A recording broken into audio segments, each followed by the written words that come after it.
I'm Professor David Wilson. As a criminologist, I'm often asked, what's it like to interview a murderer?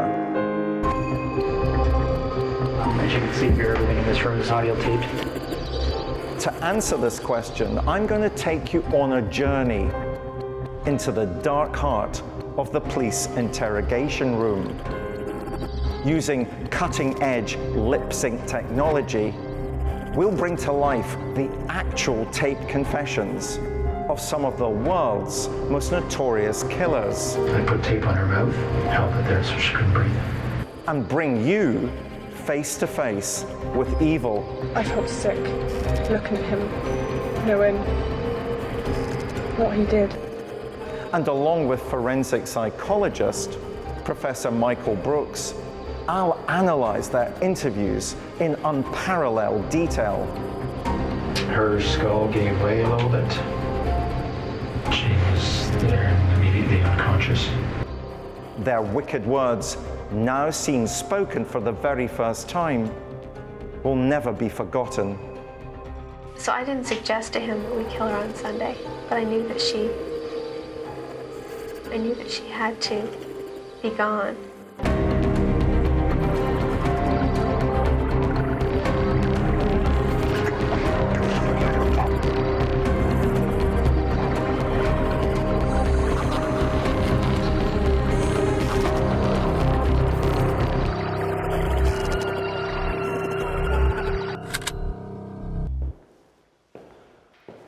The interview in today's episode is a master class in the use of the Reid technique model of police interviewing adopted in the United States and Canada. In the Reid technique, interviewing is an accusatory process where the investigator tells the suspect that the results of their investigation clearly indicates that they did indeed commit the crime in question. The interviewee is a young woman, the suspect in a crime that shocked Canada. A respectable middle-class family had been gunned down in their homes. The mother lay dead, the father fighting for his life, and their terrified daughter found tied to a banister upstairs. Was this a home invasion or a robbery gone wrong? Or was the truth of the crime to be found far closer to home, a home where the daughter fell under immense pressure to be a success by her overbearing parents? The police had many questions, but no answers, and the daughter's account of the night was proving to be of little help. Then they had the breakthrough they needed. Unbeknown to the girl, her father had survived the attack. When he woke up from a 3-day coma, he told investigators details of the home invasion that left his daughter under suspicion. He said that he saw her talking to one of the men like a friend, and that her arms weren't even tied behind her back while she was being led around the house. After initial questioning, the girl was turned over to Detective Bill Geets, Gator as he was known around the police force. Geets is an experienced interviewer and cold and calculating almost from the get-go. He clearly means business and identifies the girl's manipulative tendencies immediately. He plays both good cop and bad cop, a dual role with which he seems entirely at ease. His interview will contain a series of outright lies, which is part of the Reid technique. Over the many hours she sits before him, Geets relentlessly breaks his interviewee down and eventually brings about an admission from the girl that she had ordered the hit on her family. Who is this killer who felt that the pressure to be perfect by her parents was enough to warrant their murder? Jennifer Pan.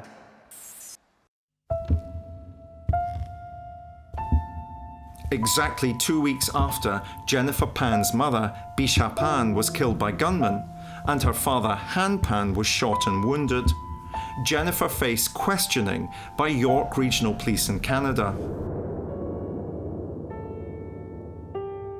She claimed she was the lone victim left standing in the home invasion at her Markham residence on November the 8th, 2010. The police were suspicious, but had little evidence.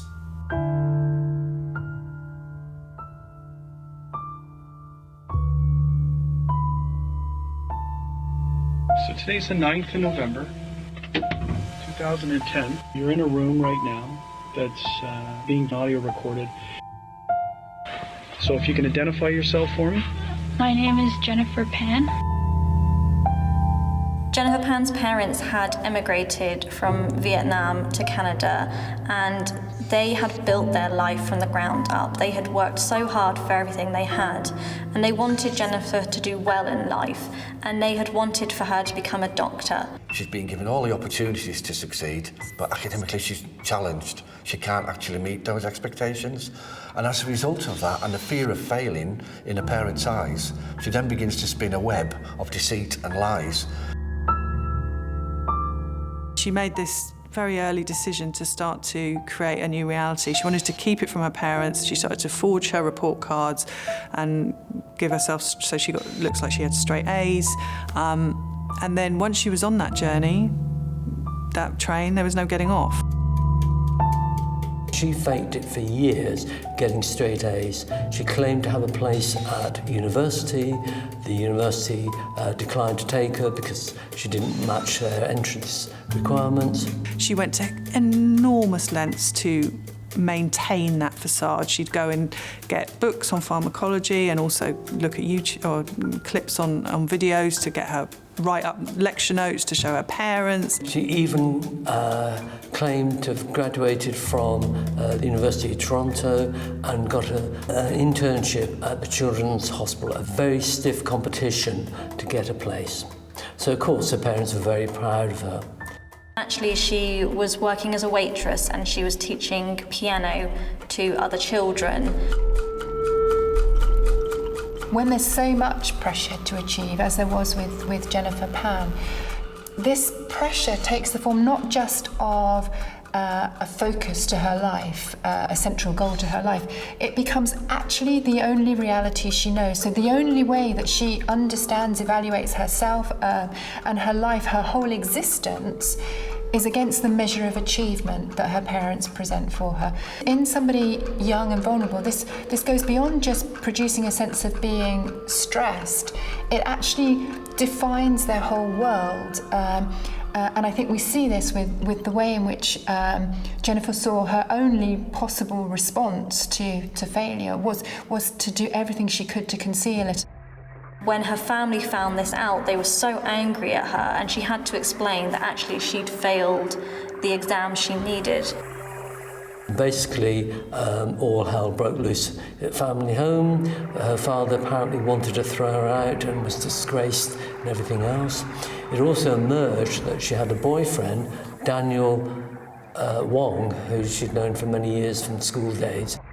Her parents insisted that she gave up the boyfriend, B, that she completed a high school education, and C, that she became a much more dutiful daughter and restricted her very much in her social life, so that she wasn't allowed to go out. She was very much confined to home or to work.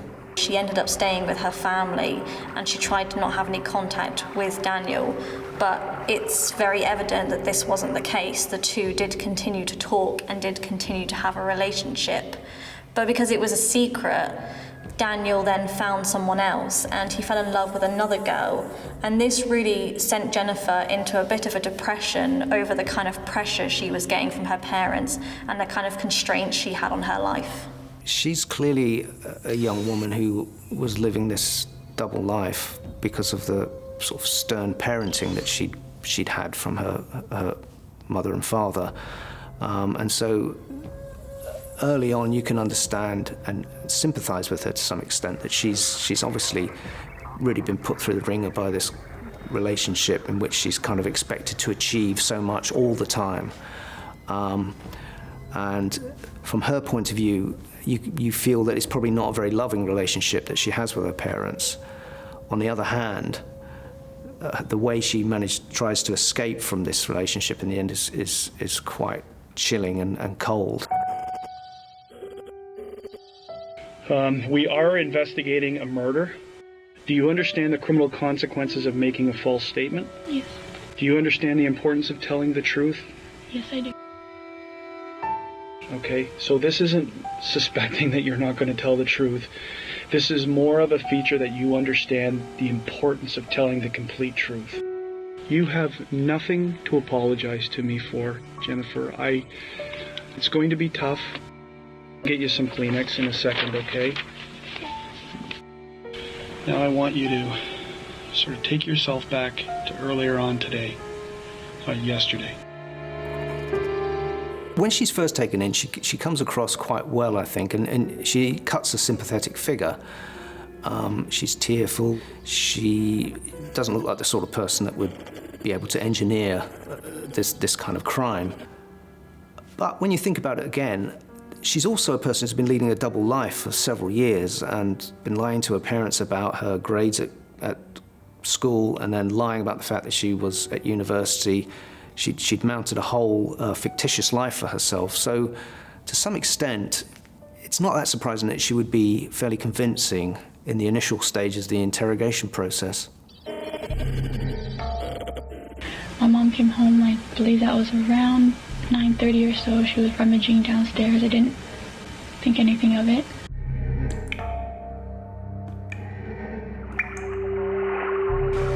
And then suddenly I just heard my mom calling for my dad to come down.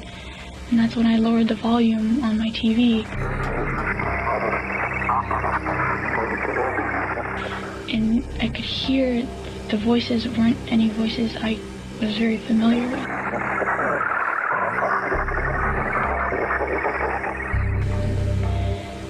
And so I was scared and I couldn't move. I just sat in my room for a while.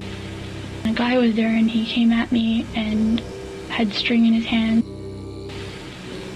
Take your time. Take your time. All this is very important, so take your time. They dragged me down the stairs and made me kneel at the bottom, telling me to face down on the floor while the other guy had a gun behind my head and asked my mom where her purse was. My mom kept trying to get up, and they kept telling her, sit down. They took me up the stairs, and they tied me to the top of the banister.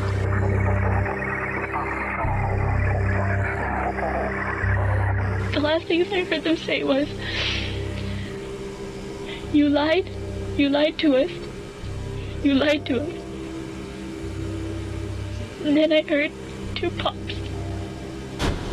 My mom screamed. Most people, when they've been witness to a traumatic experience, such as the attempted killing of their parents, are very traumatized, can't remember things, and over time, they start to recall more and more information. She apparently, according to the police, had a ready-made story. She knew all the answers to the questions. That straight away makes people suspicious of her. During a witness interview, if you have suspicions in the back of your mind that this person may have a role in the offence, you have to caution them under the Police and Criminal Evidence Act. And if you do, you then have to stop that interview and re-interview them as a suspect. So it's a great balancing act to get as much as you can from them as a witness without tipping over into the suspect part of the investigation. What do you see of this guy? And I'm calling him a guy because you said you thought they were all males. I think they were all 3 males. Okay, so tell me about this guy. He was medium build. Okay. I don't remember any of his clothing, unfortunately. The only thing I can remember was he had dreadlocks. He had dreadlocks. So can you describe his race to me? He was black. When the police arrived, they found Jennifer upstairs in her bedroom and they released her from the bonds that were tying her up and started talking to her. The medical staff were in attendance downstairs and obviously the crime scene was sealed off. Officers attending the scene thought it was a bit strange. They thought there was something suspicious immediately. The simple fact of the matter that she had been alienated from the attack made it stand out as suspicious. Why was she not shot like her parents? Why was she taken upstairs? The second thing, of course, that come to their nature was her hands were tied behind her back, bound behind her back, and she made a 999 call or 911 call to the police, an emergency service call. And they asked her to reenact that, and she couldn't do it. It was impossible. The other thing that Jennifer was not aware of was her father surviving the attack. And when the police went to investigate or interview her father once he was recovered, he told an altogether different story from that Jennifer had told. He told how Jennifer had been acquiescing with the attackers. It wasn't a scared little girl or a scared woman who was frightened for her life. She'd been interacting and walking around the mother's dead body, and he'd seen it, his own daughter, his own flesh and blood, there, basically out to murder them. I'm here with Professor Michael Brooks.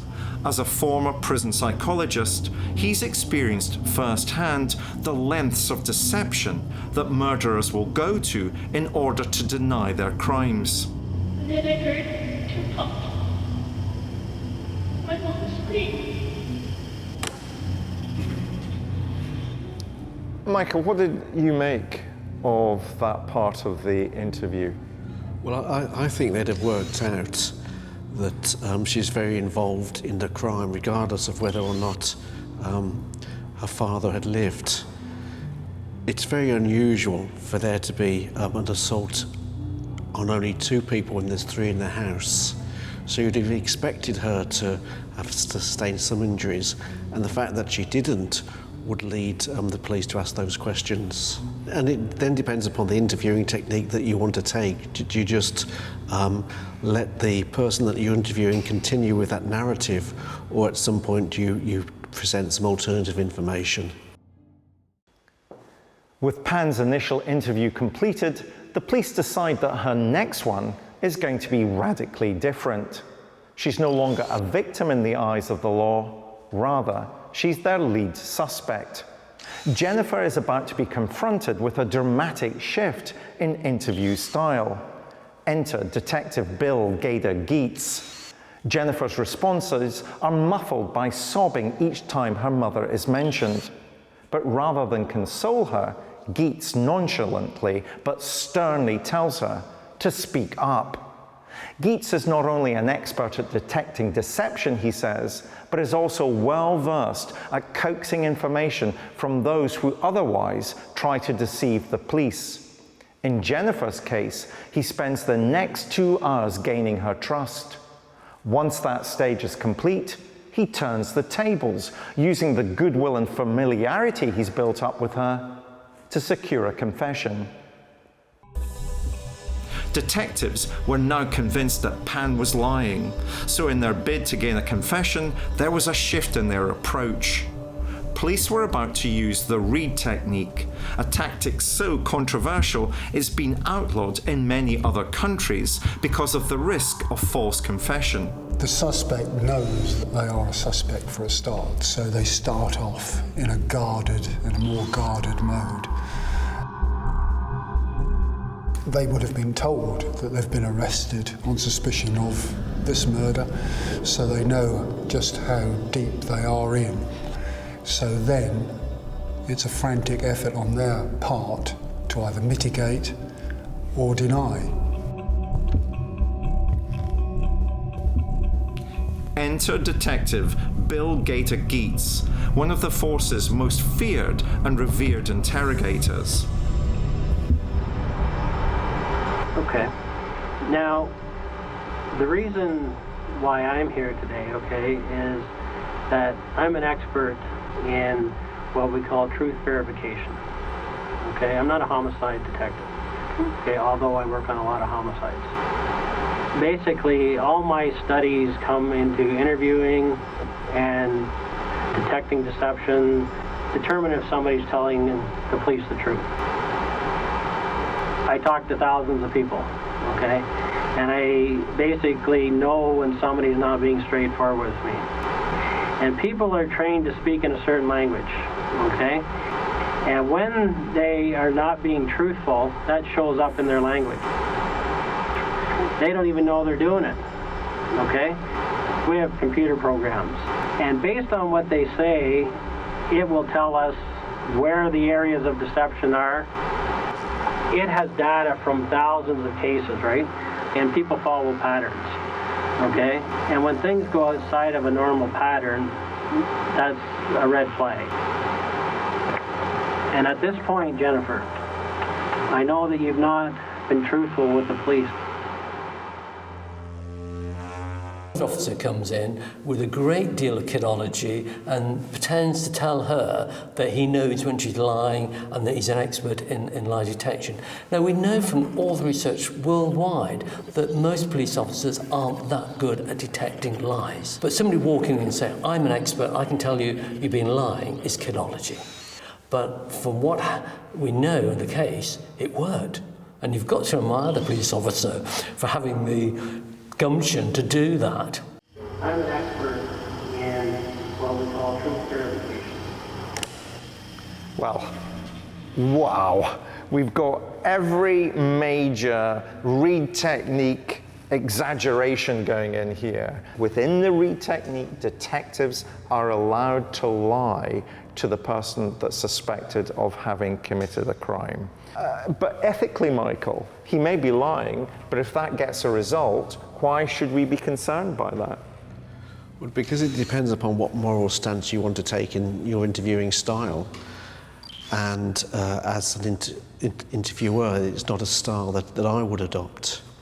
I think in many ways, if the person wants to tell you their story and confess, then they will do that. And the role is to be able to create the setting in which somebody feels comfortable enough to be able to disclose that information. I will meet people all the time that will tell me they're a great judge of whether or not somebody's telling the truth or whether they're lying. And often, how they'll base their understanding of that is whether the person's looking up and to the right or down and to the left, or if they're perhaps self-grooming, or if they refuse to make eye contact. You know, you're a great behaviorist. Do those behaviors necessarily tell you anything at all in relation to understanding if the person is lying or telling the truth? Well, they may or may not, but what you're interested in is the behavioural inconsistencies in the record and what they're saying. Are they saying perpetually the same thing? Because if somebody lies, then there'll be variations in the story that they tell.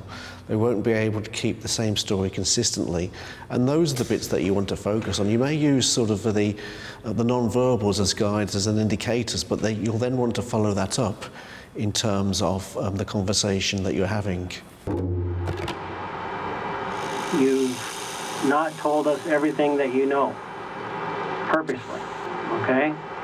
And that you've left information out, okay?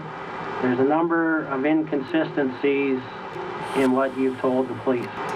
One of the things you have to remember is that your dad was there, okay? And your dad had a front row seat to all of this. It's an old-fashioned style, I would term it. The trouble is with a style like that, if you start off that way, there's no going back. You can't then undo it and try and play a sympathy card. You're stuck in that mode. So it makes it very rigid.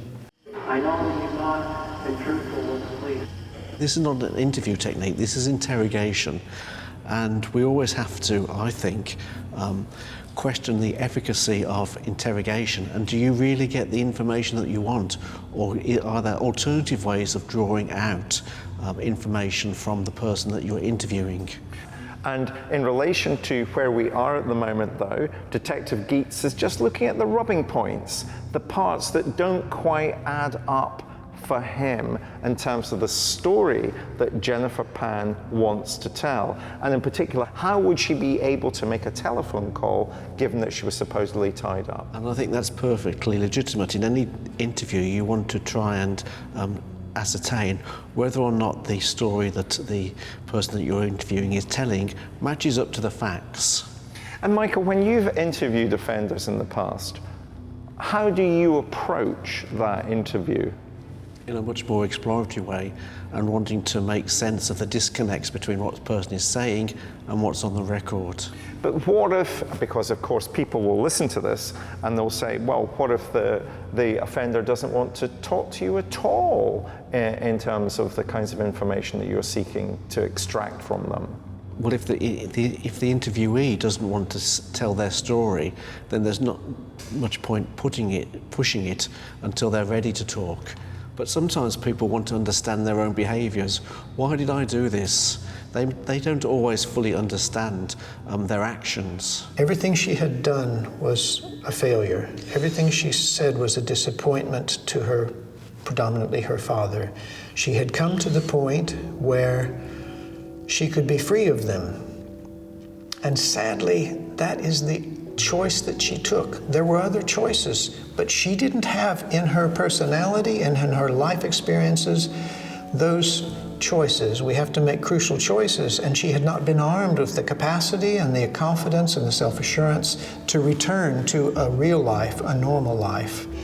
The only way she could escape that in her mind was extreme prejudice and the termination of her parents' life. Jennifer turned to someone she already knew, and this individual had boasted to her that he had intended to kill his own parents. And in Jennifer's eyes, that made him a prime candidate for someone to kill her parents. And so she gave him money and she asked that he make it look like a robbery gone wrong or a targeted incident in which her parents would be killed and she would be left alive. Once they were dead, that would allow her to inherit their fortune, and then she and her boyfriend could live a happily ever after kind of life. I mean, most people would either say, look, Mum and Dad, I can't deal with this pressure anymore. I've been lying to you for, years. And then you deal with it as a family. But obviously the family dynamics were such that she didn't see that as an option, or she chose it not to be an option. Well, I don't think she had the means. I don't think she had the maturity, the independence, the set of skills and knowledge that what it would take to. I think she had long since lost any sense of herself. She had been living this lie, this parallel life. She wanted a future without her parents. She wanted a future with her lover, however sad and too late that was. And I don't think she had the skill set necessary. It's hard enough for normal children to leave home. This was a case of terrible dependency on her parents. And I don't think there was in her a real Jennifer Pan.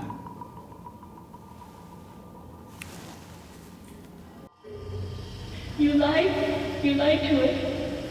You lied to us. Why do children try to kill their parents? Why would she want to engage in that kind of behavior? Well, I think that there's two elements.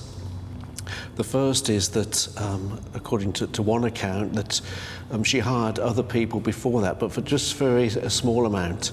And then she went back to her boyfriend, and at some point, the idea of inheriting the money that her parents had came into play.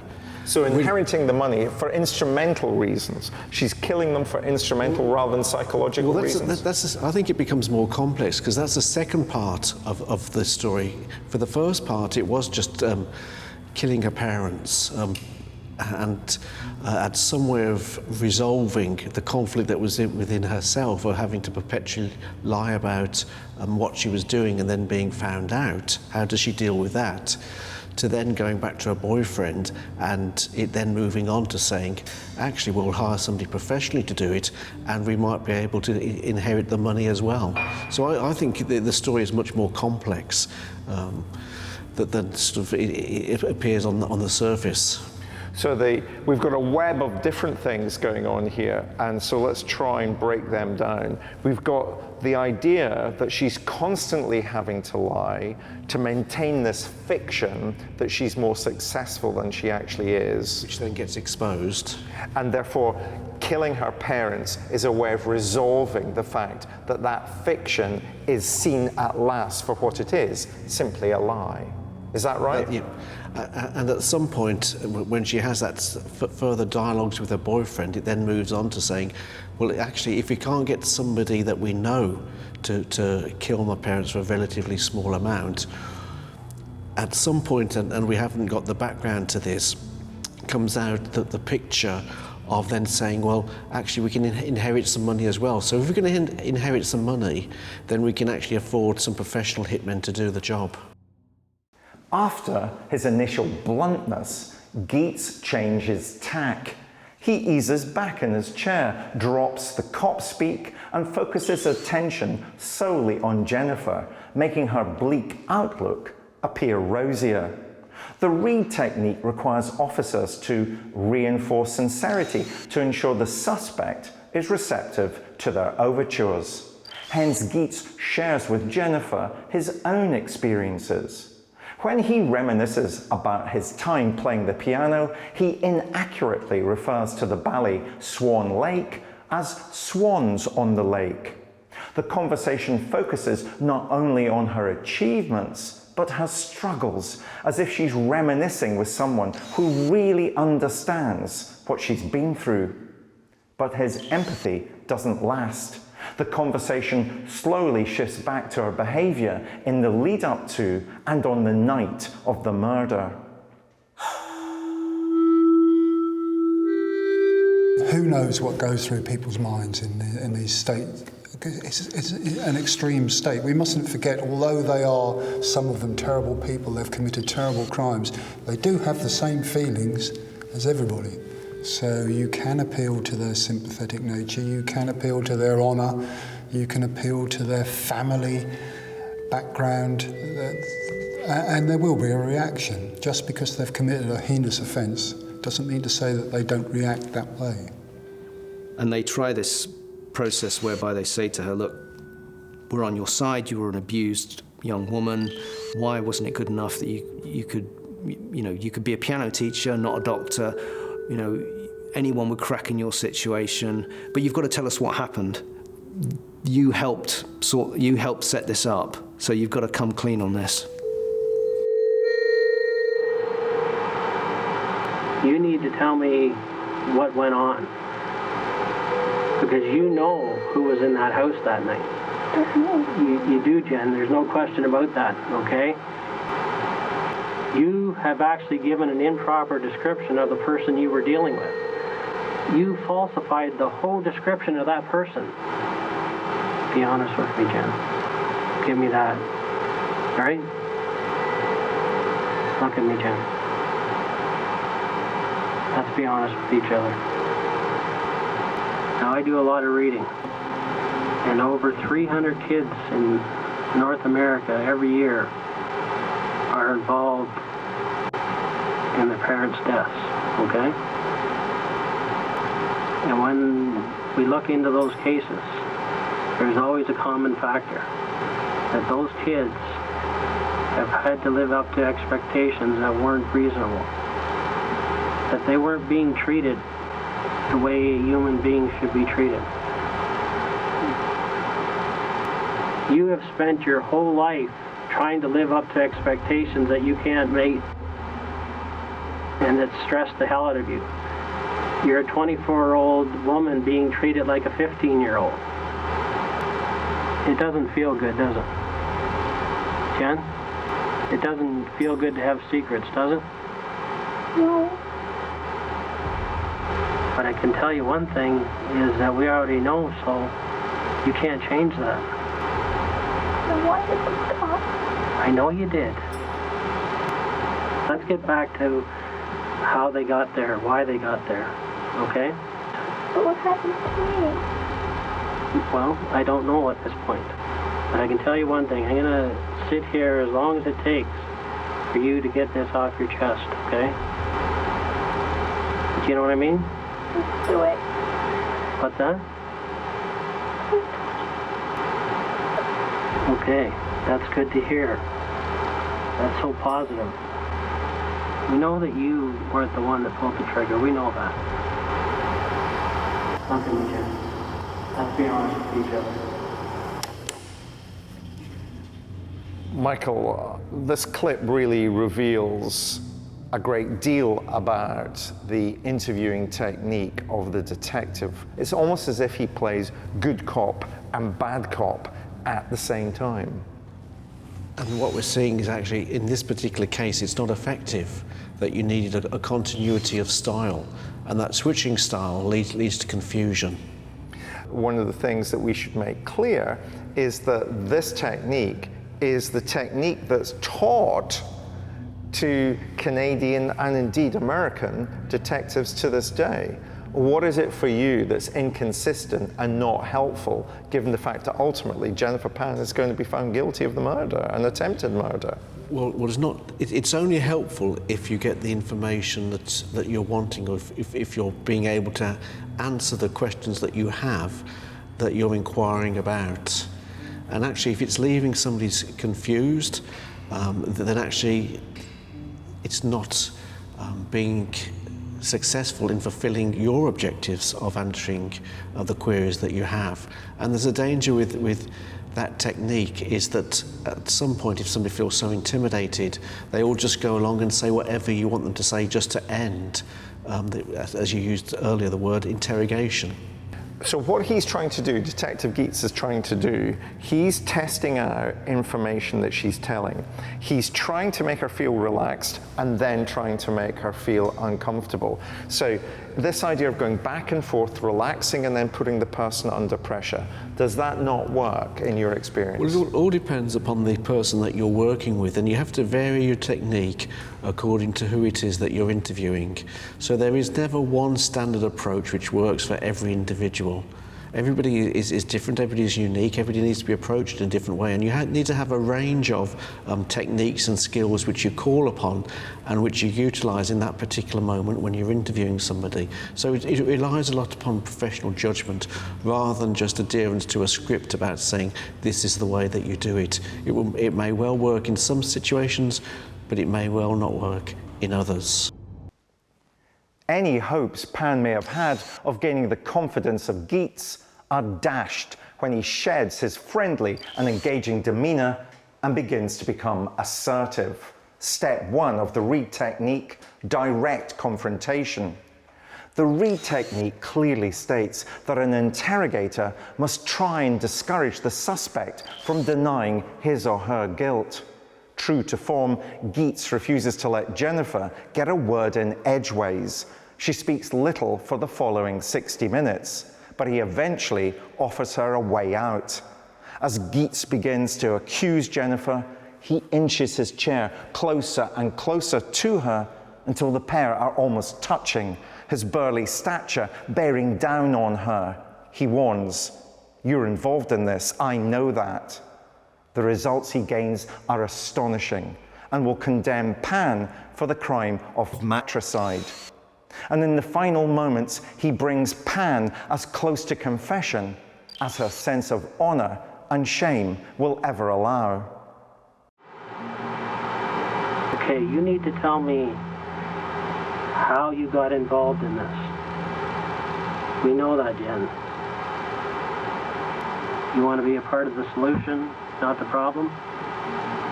You want to be a part of the solution here? Jen? Okay. What do you think should happen? What would you like to see happen in this case? What's that? Justice for your mom. Okay. Well, if I could stop it, I would have stopped it. Okay. Did you try to stop it that night? Yes. How? I wanted to go be with my parents. I wanted to go be with them. You want to be a part of the solution, not the problem? I particularly like the idea that Jennifer Pan is in a seat very much like ours that's in one particular position, But Detective Geetz's chair is on wheels. He can get closer and closer and closer to the person that he's interviewing. What does that do when he physically becomes closer to the person that he's interviewing? What is that serving to help reveal? Well, it all depends upon the person and their reaction to somebody coming closer to them and whether or not they feel intimidated. Some will just capitulate, others will become more resolved and argumentative perhaps, in that not wanting to actually engage and finding a challenge, and will push back. But some people might react by seeing that closing of the space as making a more intimate environment, and that intimacy might facilitate greater confession. Well, it might or it might not. It depends all upon the person's personal space boundary. Different people have different personal space boundaries. Some individuals are quite happy for other individuals to come quite close to them, others aren't. But it is sort of a risky technique. You have to be able to judge how close to get. Why didn't they stop for you? I don't know who they were. You have to tell me that part, and then we're going to work through it together. So you were supposed to take the whole family in? No, just me. Okay, so tell me how that happened then. I don't know. Why did it change? I don't know. Okay, what do you know? How come it was supposed to be you? Because I didn't want to be here anymore. So deeply entrenched is Pan's sense of shame, a sense of needing to avoid shame, that even faced with incontrovertible evidence, she still will not admit to her parents' murder. To admit to it would be essentially self-destruction. It's the same intensity of a sense of shame that we see here at the end of this story as actually was the initial motivator. The sense of shame in her lack of achievement and not being able to face up to her parents is exactly, it's that same emotion that drove the murder that we're seeing again here now. There's a bitterness possibly in the realization that the wrong parent died, and that's quite telling because her father was her tyrannical tormentor that she could never satisfy, and she probably was genuinely grieving for her mother. And I believe that. And although you can never mitigate it to any significance her culpability, you can still understand and have some compassion when you reflect on the life she lost early and never had. I think for a lot of people it's very difficult for them to actually admit they want somebody to be killed. And in this case, it's easier for her to say, oh, I'm the target and they're fixating on me and they got it wrong, rather than say she's actually encouraged other people to kill her parents. And it's this disconnection, because quite clearly they didn't come to kill her. They made no attempt to do her any harm. They clearly came in to do harm to the parents. There's no way she can justify that or rationalize it, because clearly that's not what happened. This isn't the straightforward case of just a kid that's gone wrong. This is the straightforward case of murder, ultimately. But when you start looking at the antecedents of the family and looking at the family background and the cultural and diversity aspect of that family and that group, it was pressure, it was absolute stress that girl was living under. So this isn't just about something that's gone wrong and it's an act of aggression in revenge. This is about the girl feeling an absolute failure with no effort left in her life to do anything else. She knew she couldn't succeed. So the only thing she could do was get rid of the parents in order that she could at least move on or deny that shame on the family. It would be iniquitous to say that this is a product of the tyranny of a parent or parents. But this young woman does not strike me as being a murderer.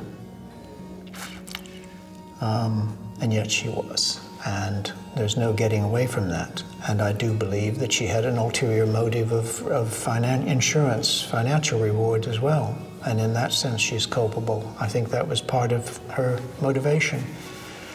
But the dynamic here of central impact is the father-daughter. And there has to be some burden of responsibility on the father.